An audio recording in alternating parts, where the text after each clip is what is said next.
Episode के opening scene में हम देखते हैं कि एक खातून है जो कि प्रेग्नेंट है और काफ़ी तकलीफ़ में और अपने शौहर को पुकार रही हैं कि अरे असलम असलम जल्दी से डॉक्टर साहब को लेकर आओ। लेकिन हमारे असलम साहब का भी दिमाग ख़राब है। पता है वो जब रास्ते में डॉक्टर के पास जा रहे होते हैं ना, उनके दोस्त उसको रोक लेते हैं। दोस्त भी उनके बहुत ही कोई छटे हुए गुंडे और आवारा किस्म के होते हैं और वो कहते हैं कि अरे असलम असलम पिछली कॉलोनी में ना एक जुआ खेलना है, ऐसा बड़ा जुआ है कि तेरी सारी किस्मत बदल जाएगी, तेरी होने वाली बेटी के लिए जहेज़ जमा हो जाएगा।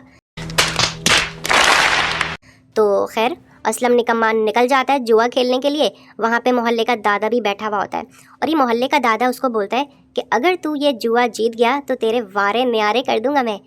तो खैर असलम साहब जुआ हार जाते हैं। धत तेरी की, सारा प्लान चौपट हो जाता है। और वो जो मोहल्ले का दादा होता है ना, वो कहता है कि बेटा अब तुम जुआ हारे हो तो तुम्हारी शर्त ये है कि तुम्हारी बेटी जो अभी घर में पैदा होने वाली है ना, बड़ी होके तुम उसको मेरे हवाले कर दोगे। अबे साले 25 साल गुजर चुके हैं, हम 25 साल आगे पहुंच चुके हैं। सक्खर से कराची हम पहुंच चुके हैं गाइस। बेटी बड़ी हो चुकी है, 25 साल की हो चुकी है वो। तो याद है ना दादा की बात, दादा तो इसको ढूंढ रहे हैं। तो खैर दुरे फिशांग के कैरेक्टर से हमारी मुलाकात होती है जिसका नाम है पिया। पिया अपने दोस्तों के साथ होली खेल रही है और कह रही है मैं नन्ही कली हूँ, मुझे उड़ने दो, मुझे रंगों में घुलने दो। ये क्या है? खैर उसके अब्बा बाहर आ चुके हैं और वो कह रहे हैं कि बेटा फिर आज मुंह पे इतने रंग लगा लिए, कल ही आपकी टीचर कह रही थी कि आप बहुत शरारतें करने लगी हो।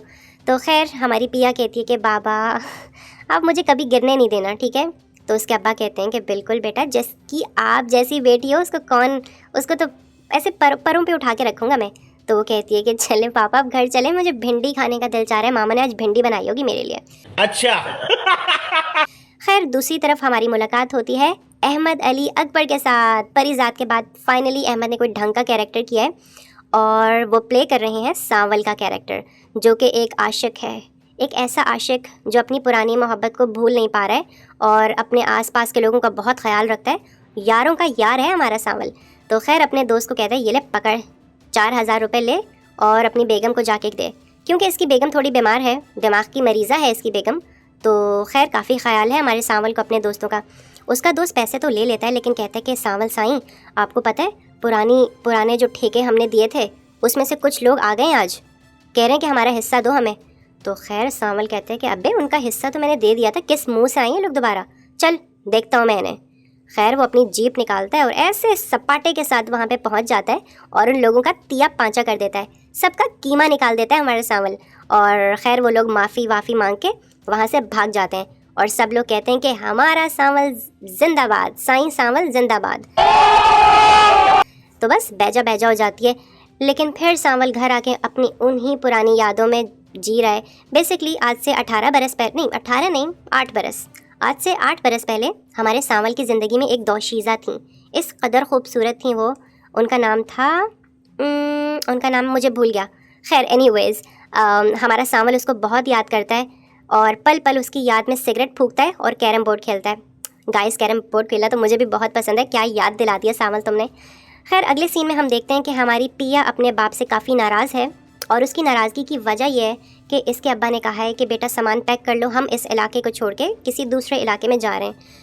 और पिया कहती है कि अब्बा मैं जब से पैदा हुई हूँ हम लोग हर वक्त इलाके बदलते रहते हैं, मेरे दोस्त छूट जाते हैं, फिर मुझे नए दोस्त बनाने पड़ते हैं, वादा करें कि आज के बाद हम इलाका नहीं बदलेंगे। तो खैर उसके वालिद साहब वादा कर लेते हैं और वो लोग अपना इलाका मूव करने के लिए सामान वगैरह पैक करके गाड़ी में डाल के निकल चुके हैं। हमारी कहानी में ट्विस्ट तब आता है जब हमें ये पता चलता है कि हमारी पिया अब जिस इलाके में गई है वहाँ पर ही तो रहता है हमारा सांवल, जिसकी आंखें 4 हो चुकी हैं पिया के साथ। खैर देखते हैं इनका आगे चल के क्या होता है गाइस। अगले सीन में हम देखते हैं कि नए घर में मूव होने के बाद हमारी पिया की जो अम्मी होती हैं वो कहती हैं कि अरे तुम तो निकम्मे हो सारे ज़माने के, ऐसा करो ये जुआ और अपने दोस्तों को छोड़ो, ये जेवर जाके बेच दो और एक बड़ी सी दुकान ख़रीद लो, वहीं पर अपना कारोबार करेंगे हम लोग। तो खैर वो पहले से थोड़ा शर्माता है लेकिन फिर जेवर लेके बेच देता है और दुकान बना लेता है, पिया जी वर्कशॉप। गाइस बहुत बहुत मुबारक हो, हमारे पिया के वालिद ने नई दुकान खोल ली है और यहाँ पे हर तरह की गाड़ियों का सामान वगैरह मौजूद है। तो खैर पिया बहुत खुश है और वो अपने अब्बू और अम्मी के साथ आई हैं यहाँ का इफ्तिताह करने के लिए। सब लोगों को देग वेग तकसीम करती हैं, पुलाव, बिरयानी, चिकन कढ़ाई, समोसे, जलेबी सब इन्होंने बांटा है लोगों में। और अब ये लोग रिबन काट के अपनी शॉप का इफ्तिताह कर रहे हैं। अल्लाह करे कि कोई चल निकले इनकी जॉब नहीं मतलब ये शॉप। अगले सीन में हम देखते हैं कि हमारा सांवल अपने दोस्त को कहता है कि तू पूछ रहा था ना कि मैं इतना परेशान क्यों रहता हूँ, चल यार तुझे बता ही देता हूँ कि क्या चल रहा है मेरी ज़िंदगी में। अंगड़ाई लेने लें दे मुझे। खैर अंगड़ाई लेने के बाद हमारा सांवल बताता है कि मेरी ज़िंदगी में एक लड़की थी, मैं उससे बहुत प्यार करता था और उसका नाम था हीर।